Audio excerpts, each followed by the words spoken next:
The sun rose gently over the busy city of Lagos, filling the streets with the sound of honking cars and rushing people. In a small but beautiful apartment lived Daniel and Amara, a couple everyone once called perfect. Daniel worked in a big company as a sales manager. He was tall, handsome, and full of confidence. Whenever he entered a room, people noticed him. He walked with his head high, like someone who had life all figured out. Amara, on the other hand, was short, so short that when she stood beside her husband, she barely reached his shoulder. She had round cheeks, soft brown eyes, and a smile that could light up a sad day. She was a teacher at a private school nearby, and every child loved her. When they first got married, Daniel loved everything about her. He said her height made her cute. He would lift her off the ground and spin her around, laughing as she screamed playfully. Back then, love covered everything, even her small size. But with time, things changed. Daniel's new friends at work were the type who loved showing off their wives, tall, slim, and always wearing designer clothes. During one office party, Daniel brought Amara along. She wore a simple blue gown and flat shoes, her hair tied neatly behind. When they entered the hall, one of Daniel's coworkers whispered, "Guy, now your wife be this, she's small o." Daniel forced a laugh. "Yes, my small madam." Everyone chuckled, and though the joke seemed light, it planted something bad in his heart, shame. After that night, Daniel began to see his wife differently. He started comparing her to other women. When they walked together, he would walk too fast, forcing her to hurry behind him. When she tried to hold his hand, he would pull away, pretending not to notice. One evening, Amara made dinner, her favorite jollof rice with fried chicken. Daniel came home late, dropped his bag, and frowned. "What is this again?" he asked, sitting at the table. "Jollof rice, my love," she said softly, serving him. "You said you liked it." He tasted it, then hissed, "Can't you learn how to cook like a proper woman? You're even short and still can't do small things right." Amara froze. Her spoon dropped. "What did you just say?" she whispered. Daniel leaned back, arms folded. "I said what I said. You think because you're my wife, I'll be blind? Look at you. You can't even reach the top of the cupboard without using a chair." Tears filled her eyes. "Daniel, when did you start talking to me like this?" He stood up, grabbed his car keys, and walked out. "When I got tired of pretending." That night, Amara sat alone at the dining table, staring at the untouched food. Her heart felt heavy. She still loved him, but the man she married was changing, and she didn't know why. Days turned into weeks. The teasing continued. Sometimes he would call her my pocket wife. Other times, he would laugh when people compared her to taller women. At work, he started telling people, "My wife is so short. Even my son will soon be taller than her." Amara tried to ignore it. She prayed every night for Daniel to change, but deep inside, something in her heart was breaking. Slowly but surely. One morning, as Daniel prepared for work, Amara stood by the mirror, brushing her hair. He looked at her reflection and said, "You know what? If you were taller, you'd actually be beautiful." She turned to him, tears glistening in her eyes. "I may be short, Daniel," she said quietly, "but my heart is not small. I've loved you with everything inside me. Don't make me regret it." Daniel laughed and picked up his briefcase. "You love too much, that's your problem. Go and prepare something before I come back." He slammed the door and left. Amara sat down and cried, not because of his words alone, but because she realized she was married to a man who no longer saw her worth. Yet life has its own way of teaching lessons. And soon Daniel would learn that mocking someone you love can bring pain you never expected. The next few months were different. Daniel no longer looked at Amara the same way. His love had turned into irritation, his sweet words into insults. He began to spend less time at home. Every evening, he found an excuse to hang out with his friends or stay late at work. Whenever Amara called him, he would say, "Don't disturb me. I'm in a meeting," even when he wasn't. Amara noticed the changes, but she didn't fight. She believed patience could fix things. Every morning, she still prepared his breakfast, ironed his clothes, and prayed for him before leaving for school. But one Sunday changed everything. That morning, Amara wore a bright yellow gown that reached just below her knees. She had saved up to buy it from a friend who sold clothes online. She stood in front of the mirror, smiling softly.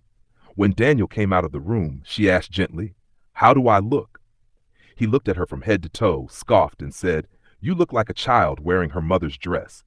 Her smile faded instantly. He adjusted his tie and added, "Why can't you dress like Tola's wife? She knows how to carry herself. Tall, confident, classy. You just look ordinary." Amara swallowed hard, holding back tears. But she said nothing. That day in church, Daniel barely spoke to her. He shook hands with people, smiled at other couples, but acted like he came alone. When the pastor preached about loving your partner even in their weakness, Amara felt the message hit deep. She glanced at Daniel, but he looked away. After service, while they were walking to the car, a tall, beautiful woman approached Daniel. "Daniel," she called. He smiled brightly. "Rita? Wow, long time." They hugged, and Amara stood quietly beside him, feeling invisible. Rita turned to her and said with a fake smile, "Oh, this must be your wife. She's cute." Daniel laughed. "Yes, oh, my small madam." Rita giggled. "She looks like your kid sister."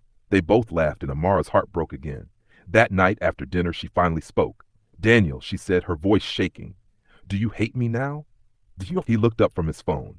"Why would you say that?" "Because of the way you treat me. You used to call me your blessing. Now you mock me every day."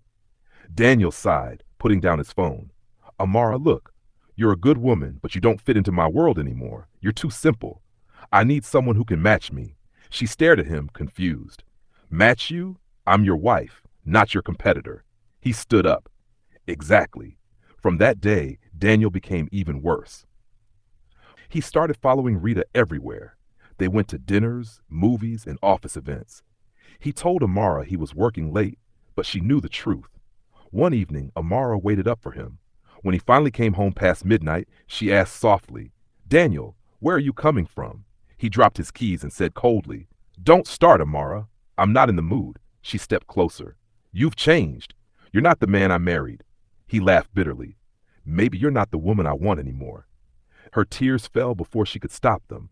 "I gave you everything, and I didn't ask for everything," he snapped, walking into the bedroom. That night, Amara couldn't sleep. She lay on the couch, staring at the ceiling. Her heart felt heavy, but deep inside she whispered, "God, please fight for me. I can't fight this anymore." A month later, karma began to move silently. Daniel was at work when he got a sudden call. It was from Rita. "Baby, we need to talk," she said. They met at a restaurant, and before he could sit, she dropped the bomb. "I'm pregnant." Daniel froze. "Pregnant? For me?" She smiled proudly. "Of course, for you." He blinked. "You know I'm married." "Married to a small girl you don't even love," she replied. "You said it yourself." Daniel rubbed his forehead. "Rita, I didn't mean—" "Oh, please," she cut in. "Don't act holy now. I'm keeping this baby, Daniel. You better tell your wife." He left the restaurant sweating. That night, he couldn't sleep. The next morning, Amara noticed he looked worried. "What's wrong?" she asked kindly. "Nothing," he said quickly. But days later, the truth came out. Rita posted pictures of her baby bump on Instagram with a caption, "When love wins, bless Daniel my king." Everyone at Daniel's office saw it. His boss called him in, angry about the scandal. "Daniel, this company doesn't tolerate immorality. You're suspended until further notice." When he got home, Amara was sitting quietly in the living room, holding her phone. "Is it true?" she asked in a broken voice. Daniel had no answer. "After all I've done for you," she whispered, "this is how you repay me?" He tried to speak, but she raised her hand. "Don't.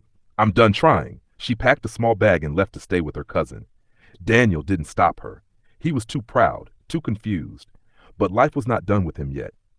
2 weeks later, Rita sent him a message. "I lost the baby. Don't ever call me again." Then she blocked him everywhere. At work, his suspension turned into a dismissal. No job, no reputation, no wife. That night, Daniel sat alone in his empty apartment. The silence felt heavy. The same house that used to be full of laughter now echoed with regret. He looked at the chair Amara used to sit on and whispered, maybe she wasn't the problem after all. But it was too late. Karma had only just started its lesson. Days turned into weeks, and weeks into months. Daniel's once bright life was slowly falling apart. He used to wake up every morning to Amara's soft voice saying, "Honey, your breakfast is ready." Now he woke up to silence. No food, no smile, no gentle reminder that he was loved. The apartment that once smelled of warm stew and perfume now smelled like dust and regret. After losing his job, Daniel tried everything to stay afloat. He applied for new positions, but his name had already been dragged through office gossip. Everyone knew about the scandal with Rita. No company wanted to hire him. Bills started piling up. The rent was due, the electricity was cut off twice, and he had to sell his car to pay off debts. Sometimes he walked around the city aimlessly just to escape the emptiness at home. One afternoon, he passed by Amara's school. He saw her from a distance, still short, still graceful, but stronger. She was laughing with her students, helping a little girl tie her shoelace. Daniel stopped walking. His heart ached. For the first time, he saw how beautiful she truly was, not by size, but by soul. He wanted to walk up to her and apologize, but shame held him back, so he turned and walked away. A few weeks later, his friend Tunde came to visit. "Guy," Tunde said, shaking his head, "you don't even look like yourself anymore." Daniel sighed. "Life humbled me, my brother." Tunde frowned. "You remember that small wife of yours?" Daniel looked up sharply. "Amara?" "Yes. I saw her last week at an education event." "Bro, that woman down below." "She's now a headmistress in one of the best schools in Ikeja." Daniel's heart sank. "Headmistress?" "Yes-o. And she was looking radiant. Even taller women no fit match her presence that day." Daniel smiled sadly. "She always had something special. I was too blind to see it." Tunde nodded. "You mocked her for her height, but see you now. You're the one that has fallen low." Daniel said nothing. He knew Tunde was right. That night, he couldn't sleep. He walked to the kitchen, opened the fridge, and saw nothing but a bottle of water. As he sat alone in the dark, tears filled his eyes. "God," he whispered, "I took your blessing and turned it into pain. I destroyed my home because of pride." He covered his face and cried, real tears that burned from deep inside. For the first time, he didn't feel angry or proud. He just felt sorry. 2 months later, things got worse. Daniel fell sick. It started as a fever, but grew into something stronger. He lost weight, his skin became pale, and his energy vanished. He went to the hospital, but the doctor said it was stress-related hypertension. "Mr. Daniel," the doctor said gently, "you need support, emotional support. You can't go through this alone." But Daniel had no one. His friends had all disappeared. Rita blocked him, and Amara, the woman who once cared for him like a child, was gone too. He picked up his phone one night and scrolled through old photos. There she was, smiling, cooking, laughing at his silly jokes. He whispered, "Amara, you were the best thing that ever happened to me." He typed a message to her. "I'm sorry for everything. I don't expect forgiveness, but I just want you to know I regret every word I said." He hesitated, then sent it. Hours passed. No reply. A week later, as Daniel walked to the pharmacy, he suddenly felt dizzy. The world spun, and he collapsed by the roadside. Strangers rushed to help. One woman shouted, "Somebody call an ambulance." When he woke up, he was in a hospital bed. The nurse said, "You fainted from exhaustion and hunger. You need rest." He closed his eyes and whispered, "Amara?" The nurse tilted her head. "Do you want me to call someone?" He smiled weakly. "She won't come." I broke her heart. Meanwhile, Amara was at home marking her students' books when her phone buzzed. It was Daniel's message. She stared at it for a long time. Part of her wanted to reply. The other part whispered, "Don't go back to pain." But her heart was too kind. She sent a short message. "Daniel, I forgive you. But forgiveness doesn't mean I can return. I pray you find peace." When Daniel saw the message, his eyes filled with tears. He read it again and again, whispering, "She forgave me, even after all I did." But karma wasn't done yet. A month later, Daniel got a call from a small company offering him a low-paying job as a driver. It wasn't what he was used to, but he accepted. He needed to survive. One morning, while driving his boss to a business meeting, he saw Amara across the road again, this time stepping out of a new car, dressed in a smart suit, holding a briefcase. Her confidence shone like the sun. She looked happy, peaceful, free. Daniel slowed the car for a moment, his heart heavy. His boss asked, "Why did you stop?" He smiled sadly. "Just someone I used to know." He drove off quietly. As he looked at her from the rear mirror, he whispered, "She was once my world. I lost her because I thought she was too small. But now I'm the one who feels small." He didn't realize a tear had rolled down his cheek. That night, Daniel sat outside his small room, looking at the sky. He remembered all the times he laughed at Amara, how he called her shorty, how he mocked her in front of others. Now, the same mouth that mocked her prayed for her happiness. He whispered softly, "God, please bless her wherever she is." She deserves everything good in this world. And if I ever get another chance at love, help me never to mock anyone again. The wind blew gently that night, carrying away his words, but leaving behind a lesson he would never forget. He finally understood. Height doesn't measure love. Pride destroys it. Months passed. Daniel's life was nothing like before. The man who once wore expensive suits now drove people around for a living. The man who mocked his wife for being too small now lived in a one-room apartment, surviving on little food and fading memories. But sometimes life humbles us not to destroy us, but to make us see what we refused to see before. One Sunday morning, Daniel woke up with a heavy chest pain. He tried to sit up, but his body felt weak. He coughed hard, his breath short and painful. He managed to grab his phone and dial his only friend, Tunde. Tunde, he whispered, please come. I can't breathe well. Tunde rushed over and found him lying on the floor. Daniel, what happened? He shook his head weakly. I don't know, my chest. They hurried him to the hospital. The doctor ran some tests and said he's suffering from heart complications, mostly caused by stress and depression. We'll keep him under observation. Daniel closed his eyes. His body was weak, but his mind was awake, filled with memories. He remembered the first day he met Amara at a bookstore years ago. She had been standing on her toes, trying to reach a book on the top shelf. He had laughed softly, taken the book down and handed it to her. Back then he found her short height cute, not a flaw. Now that same memory made him cry. He whispered, I mocked her for what I once loved. For weeks, Daniel stayed in the hospital. No family came. No friends visited. The nurses were kind, but their pity made him feel smaller each day. One evening, Nurse Chica asked, Sir, is there anyone we can call for you? Maybe your wife? He smiled sadly. She's gone. I pushed her away. Then maybe you should tell her you're sorry, she said gently. People heal faster when they make peace. He nodded slowly. You're right. That night he took out his phone and typed a message. Amara, I don't know if this message will reach you, but I wanted to say this while I still can. You were my light, my peace, my blessing. I hurt you deeply and I live with that pain every day. If I could go back in time, I'd hold your hand and never let go. No matter your height, your size, or anything, you were enough.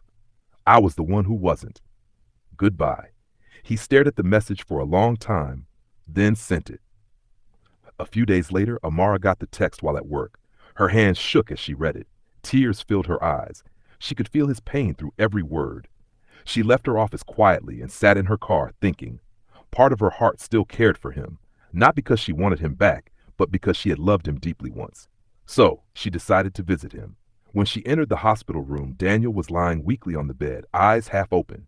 He looked up slowly and blinked in shock. Amara? She nodded softly. It's me. For a moment, silence filled the room, the kind that carried both pain and peace. Daniel tried to sit up, but she stopped him gently. Don't move. He smiled faintly. You came. I got your message, she said quietly. Tears rolled down his cheeks. I don't deserve your kindness. You don't need to deserve it, she said. I just came to forgive you in person. He nodded, his voice trembling. Amara, I was blind. I thought love was about looks and size. I mocked you because I didn't love myself enough. I ruined everything. She reached for his hand. Daniel, you can't change the past, but you can make peace with it. He stared at her, the same woman he once mocked. She was still short, but she looked taller than ever in spirit. Her confidence, her calm, her grace, everything about her shone brighter than any woman he had ever known. He whispered, You turned out better than I ever imagined. She smiled softly. Pain teaches strength. For a moment, he closed his eyes and whispered, Thank you for forgiving me. Even if I die today, I can rest now. Amara squeezed his hand. Don't say that, but he just smiled. You were always my miracle, Amara. I was just too proud to see it. That night, as Amara left the hospital, she turned back one more time. Daniel was asleep, peaceful for the first time in years. The next morning, the hospital called. Daniel had passed away in his sleep. The news hit Amara hard. She sat quietly, tears falling freely. Not out of anger, but out of sorrow for what could have been, if only he had seen love differently. She attended his burial quietly, standing at a distance. Only a few people came. The same friends who once laughed at his jokes now looked away in shame. As the pastor said the final prayers, Amara whispered to herself, Goodbye, Daniel. I forgive you. May you find peace. Then she walked away, her small figure standing tall under the wide open sky. A year later, Amara stood in front of her new school branch, Heartspring Academy. She had opened it in Daniel's memory, using part of her savings. When reporters asked why she named it that, she smiled softly and said, "Because broken hearts can still grow again if they learn." Inside her office hung a small photo, her wedding picture. She never took it down, not as a reminder of pain, but of growth. Every day she told her students, "Don't ever laugh at someone's weakness. You don't know what God used to make them special." And somewhere beyond the clouds, Daniel's soul finally rested. He had learned, though too late, that true beauty isn't in height, skin, or fame. It's in kindness, in love, in humility. Moral lesson: never mock someone for what they can't change. Pride can destroy what love patiently built. And when karma teaches, it teaches with silence, but the pain speaks forever. My friends, if you enjoyed this story, please do me a small favor. Subscribe to this channel. It might look small to you, but it means the world to me. Every time you subscribe, it gives me strength to write more stories that touch hearts and teach lessons. So please, click that red button and join our family of story lovers.